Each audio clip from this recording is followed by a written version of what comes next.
Assalamualaikum warahmatullahi wabarakatuh.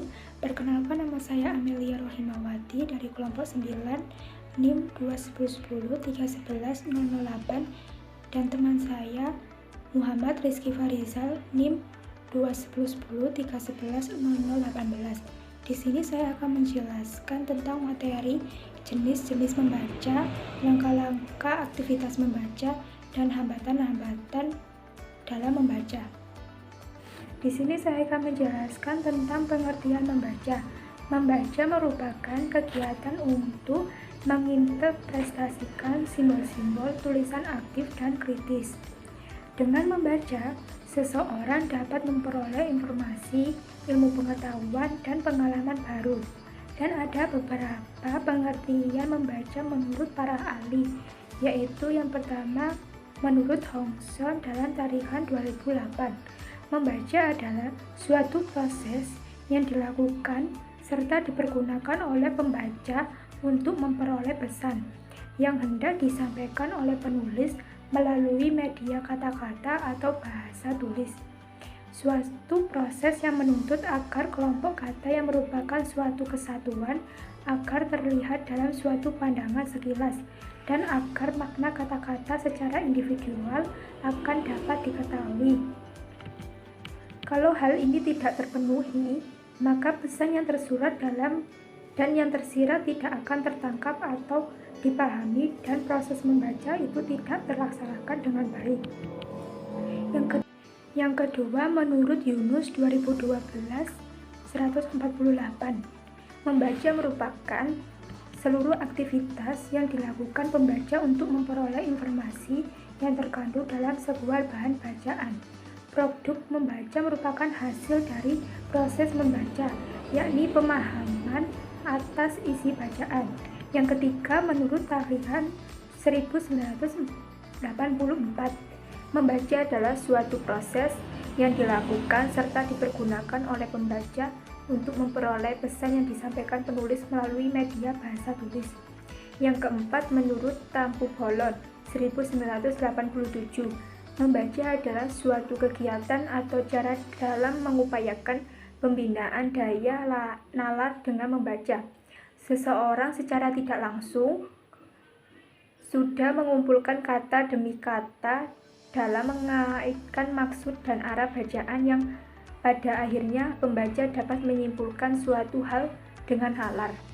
Yang kelima, menurut Harjasujana dan Mulyati 1997, membaca merupakan perkembangan keterampilan yang bermula dari kata dan berlanjut kepada pembaca kritis. Yang keenam, menurut Somadoyo 2011, menurutnya mengartikan membaca sebagai suatu kegiatan interaktif untuk memetik serta mematuhi arti makna yang terkandung di dalam bahan tulis. Yang ketujuh, menurut Depdikbud 1995, menyatakan bahwa membaca adalah melihat serta memahami isi dari apa yang tertulis dengan menuliskan atau dalam melisankan atau di dalam hati. Berdasarkan pendapat di atas, disimpulkan bahwa pengertian membaca adalah keterampilan berbahasa yang melafalkan kumpulan sebuah kata-kata yang dirangkai menjadi sebuah kalimat yang akan memperoleh informasi, pengetahuan yang tinggi dan berwawasan luas. Membaca merupakan aktivitas mencari informasi melalui simbol-simbol tertulis. Tetapi kebutuhan membaca bukan hanya sekadar untuk memperoleh informasi yang tertulis, melainkan menguji kebenaran informasi yang telah diperolehnya dari membaca. Selanjutnya saya akan menjelaskan tentang jenis-jenis membaca. Menurut Tarikan 2008, ditinjau dari segi terdengar atau tidaknya suara pembaca waktu melakukan kegiatan membaca, maka dapat dibagi menjadi dua, yaitu membaca sharing dan membaca dalam hati. Yang pertama adalah membaca nyaring atau bersuara. Membaca nyaring merupakan suatu aktivitas atau kegiatan yang merupakan alat bagi guru atau murid ataupun pembaca bersama-sama dengan orang lain atau pendengar untuk menangkap dan memahami informasi pikiran, dan perasaan seseorang. Pengarang. Tarikan 1982. Dalam dalaman, kita belajar membaca dengan bersuara dimulai dari sekolah dasar, dan masih ditemukan guru yang mengajarkan hal sederhana dengan melafalkan kalimat-kalimat sederhana dari suatu wacana yang sederhana.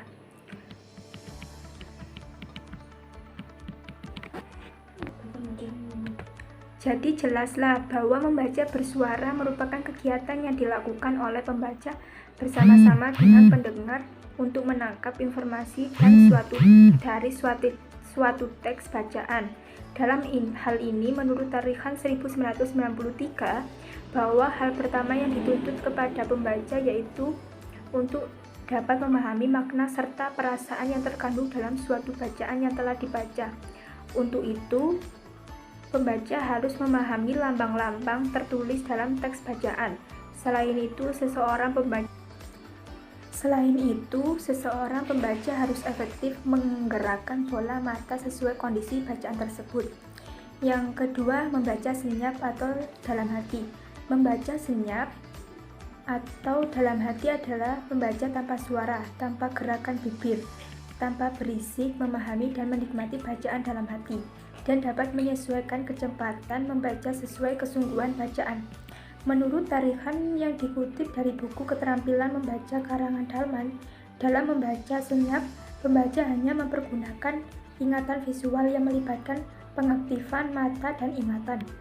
Latihan-latihan pada membaca senyap haruslah dimulai sejak dini sehingga anak-anak sudah dapat membaca sendiri, dan pada tahap ini anak hendaknya dilengkapi bahan bacaan tambahan yang penekaannya diarahkan pada keterampilan menguasai isi bacaan dan memperoleh serta memahami ide-ide dengan usahanya sendiri.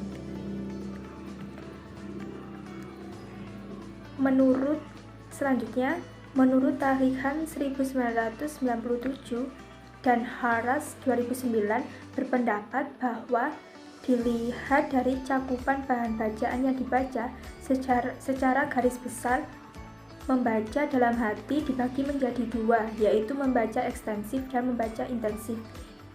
Membaca ekstensif berarti membaca secara luas, objeknya sebanyak mungkin dalam waktu sesingkat mungkin. Membaca ekstensif meliputi membaca survei, membaca sekilas, dan membaca dangkal. Yang pertama adalah membaca survei. Membaca survei adalah membaca terlebih dahulu apa yang kita telah, antara lain memeriksa dan meneliti daftar kata yang ada dalam buku, memeriksa dan meneliti judul bab yang terdapat dalam buku, memeriksa dan meneliti bagan atau skema buku. Yang kedua adalah membaca sekilas. Membaca sekilas adalah sejenis membaca yang membuat mata kita bergerak dengan cepat, memperhatikan bahan tertulis untuk mencari serta mendapatkan informasi penerangan. Tarikan 1994. Tujuan utama membaca sekilas adalah untuk memperoleh suatu kesan umum dari suatu buku atau artikel, untuk menemukan hal tertentu dari suatu bahan bacaan, untuk menemukan atau mendapatkan bahan yang diperlukan dalam perpustakaan. Yang ketiga adalah membaca dangkal. Membaca dangkal bertujuan untuk memperoleh pemahaman yang dangkal dan bersifat luaran, yang tidak mendalam dari suatu bahan bacaan.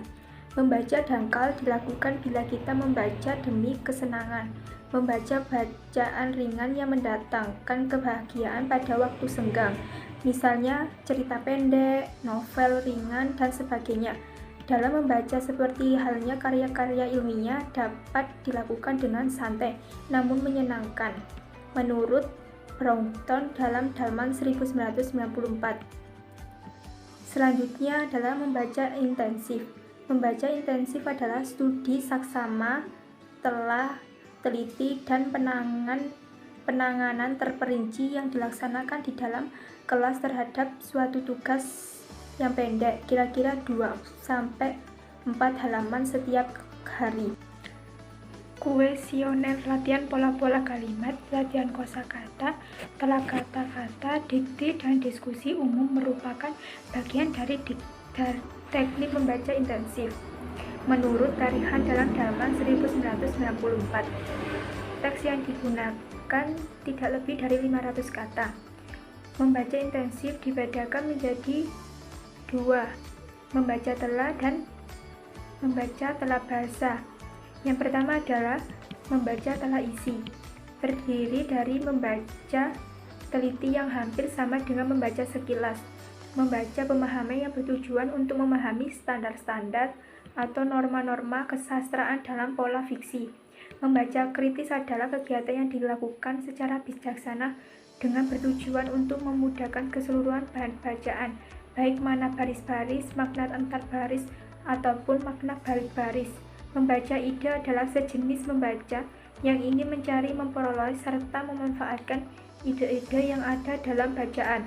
Membaca kreatif adalah kegiatan membaca yang tidak hanya sekedar menangkap makna tersurat, makna antar baris, tetapi juga mampu secara kreatif menerapkan hasil membacanya untuk kehidupan sehari-hari. Yang kedua adalah membaca tela bahasa, terdiri dari membaca bahasa yang bertujuan untuk mengembangkan kosakata dan memperbesar daya kata, dan membaca sastra.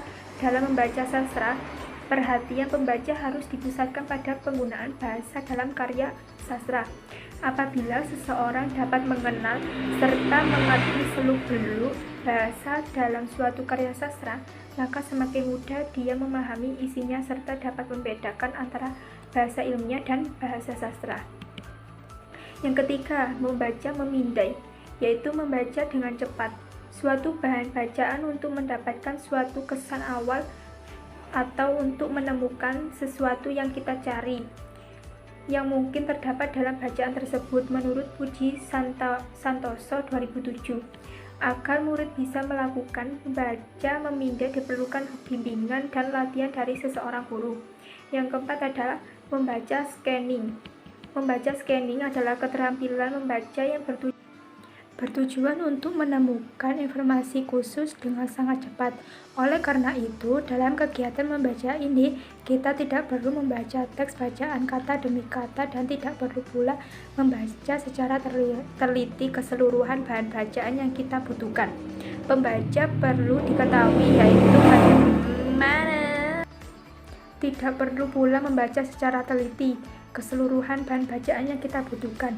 Pembaca perlu diketahui yaitu bagaimana kemampuan mata menjangkau kelompok-kelompok kata sebanyak-banyaknya secara sekaligus dan kemampuan berpindah dari satu jangkauan pandangan ke jangkauan yang kita cari. Yang kelima adalah membaca skimming. Model membaca ini hampir sama dengan membaca scanning. Bedanya di model membaca skimming, pembaca dituntut memiliki kemampuan untuk memproses teks dengan cepat guna memperoleh gambaran umum mengenai teks tersebut. Hal ini melalui skimming, pembaca memperoleh kesan umum mengenai bentuk dari isi teks, yaitu mengenai organisasi, gaya, dan fokus tulisan, gagasan utama yang disampaikan, dan sudut pandang penulis, termasuk mengenai kaitan teks dengan kebutuhan dan minat pembaca. Yang keenam adalah membaca cepat. Menurut Hermowo dalam AIZID 2011 adalah kegiatan merespon lambang-lambang cetak atau tulis dengan memperhatikan. Dengan demikian, kegiatan ini adalah sebuah kegiatan yang sangat kompleks karena melibatkan kerja fisik dan mental. Menurut Fitria 2010, membaca cepat bukan berarti asal membaca cepat saja, sehingga setelah selesai membaca tidak ada yang diingat dan dipahami. Dua hal pokok yang harus dicamkan dalam membaca cepat adalah tingkat kecepatan dan presentase pemahaman bacaan yang tinggi. Jadi dapat disimpulkan membaca cepat adalah kegiatan membaca dengan bertujuan yang berbeda, melibatkan kerja otak dan gerak mata. Selain itu juga dibutuhkan sebuah pemahaman perhitungan jumlah kata yang dibaca saat membaca cepat, yaitu jumlah kata yang dibaca dikali 60 dibagi jumlah detik untuk membaca, sama dengan jumlah kpm kata per menit. Selanjutnya saya akan menjelaskan tentang langkah-langkah membaca. Ada langkah-langkah membaca di bawah ini yang akan dijelaskan, yaitu membaca nyaring dengan perhatian yang tepat dan cepat dengan kecepatan yang sama, karena menurutnya kecepatan itu fleksibel. Menurut Swedarso 2005, kecepatan membaca itu tidak harus selalu sama, tetapi ada kalanya diperlambat karena bahan-bahan dan tujuan Anda dalam membaca yang berbeda-beda. Menurut Listianto dalam AIZ 2011, membaca cepat termasuk aktivitas yang melibatkan kerja otak dengan gerak mata. Selanjutnya saya akan menjelaskan tentang langkah-langkah membaca, yaitu membaca nyaring, membaca dalam hati, membaca ekstensif, membaca intensif, membaca memindai, membaca skimming, dan membaca scanning. Yang pertama adalah langkah membaca nyaring. Kemampuan membaca nyaring sangat mutlak diperlukan adanya latihan secara terencana dan sungguh-sungguh.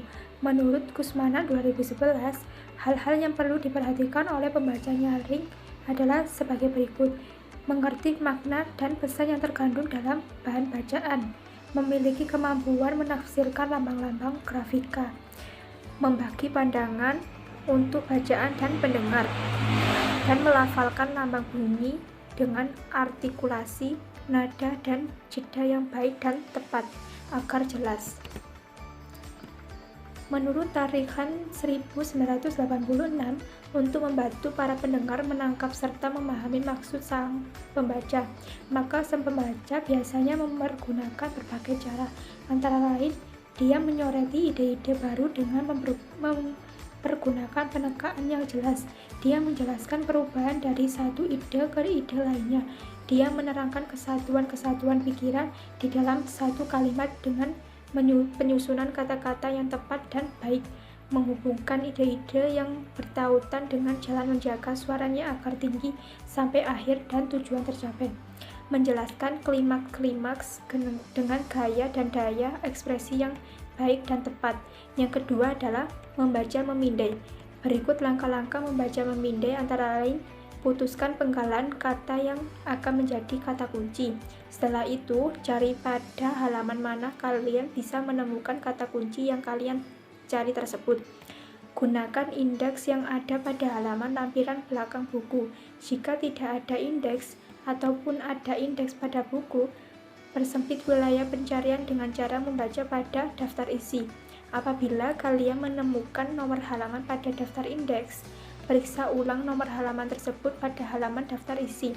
Ketahui, pada judul bab dan subjudul beberapa nomor halaman itu berada pada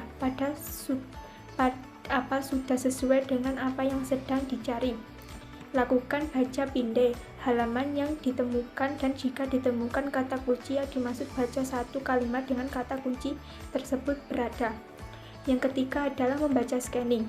Langkah-langkah membaca scanning adalah: lihat daftar isi secara sekilas, telah secara singkat latar belakang penulis sebuah buku, baca bagian pendahuluan secara singkat, cari bab-bab penting dalam daftar isi yang mungkin menurut informasi yang diperlukan, kemudian carilah kalimat-kalimat penting dalam setiap halaman bab-bab tersebut, baca bagian simpulan jika ada, lihatlah secara sekilas bagian daftar pustaka, daftar indeks atau appendix.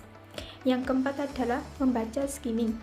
Langkah-langkah membaca skimming yaitu dengan cara mata bergerak pada baris-baris pertama atau terakhir yang mengandung ide pokok paragraf.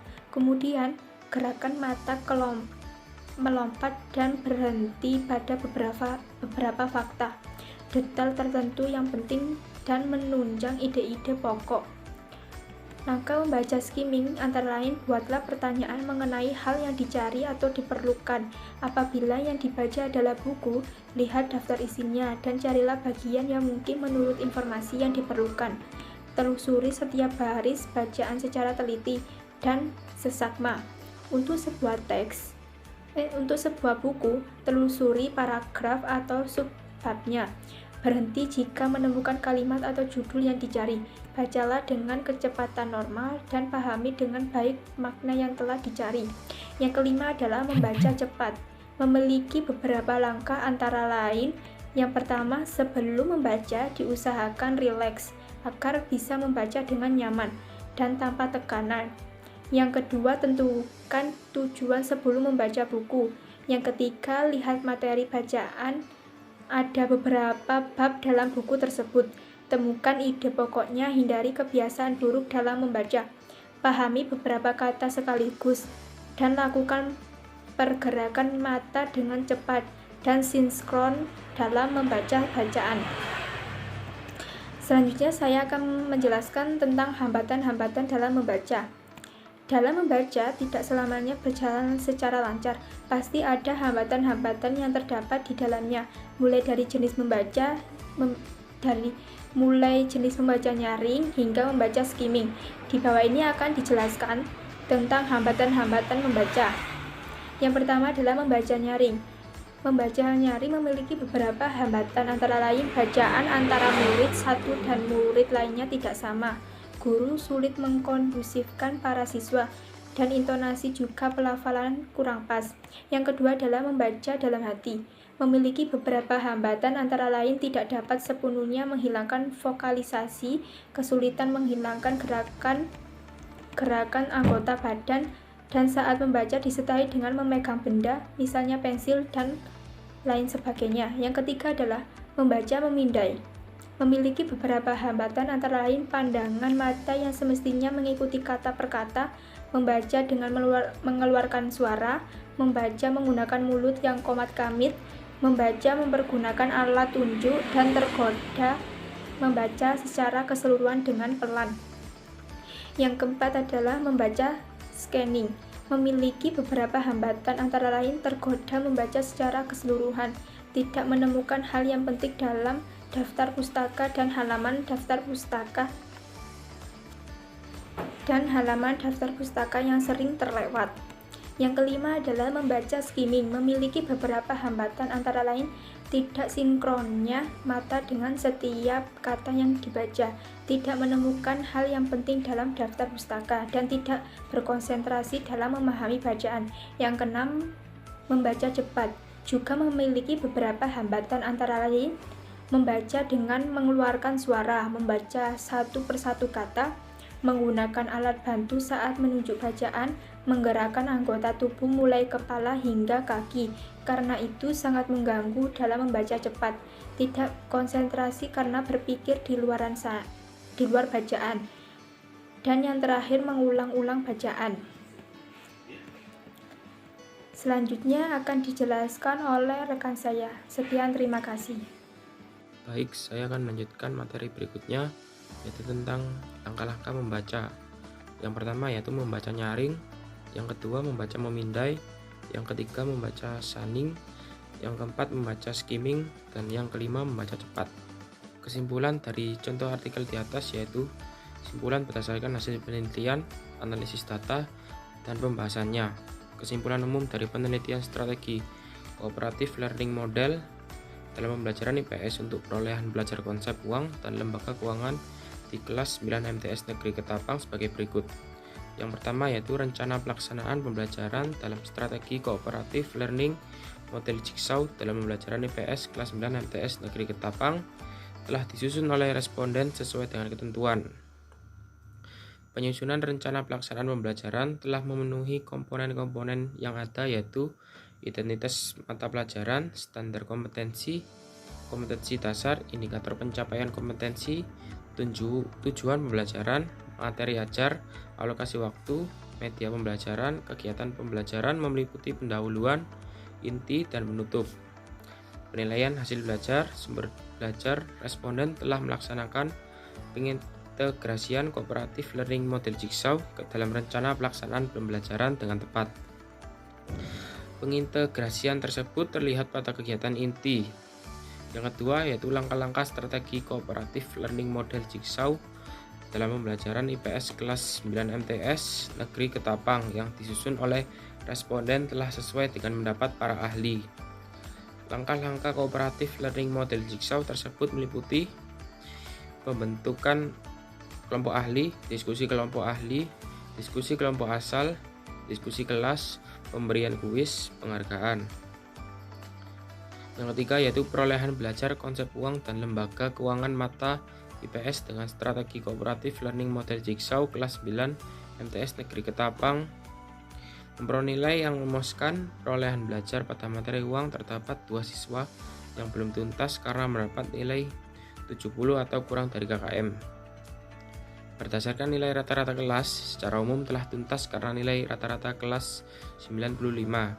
Ini berarti bahwa nilai rata-rata kelas di atas KKM dari 36 peserta didik, 34 siswa yang memperoleh nilai di atas KKM atau tingkat ketuntasan secara klasikal sebesar 94%.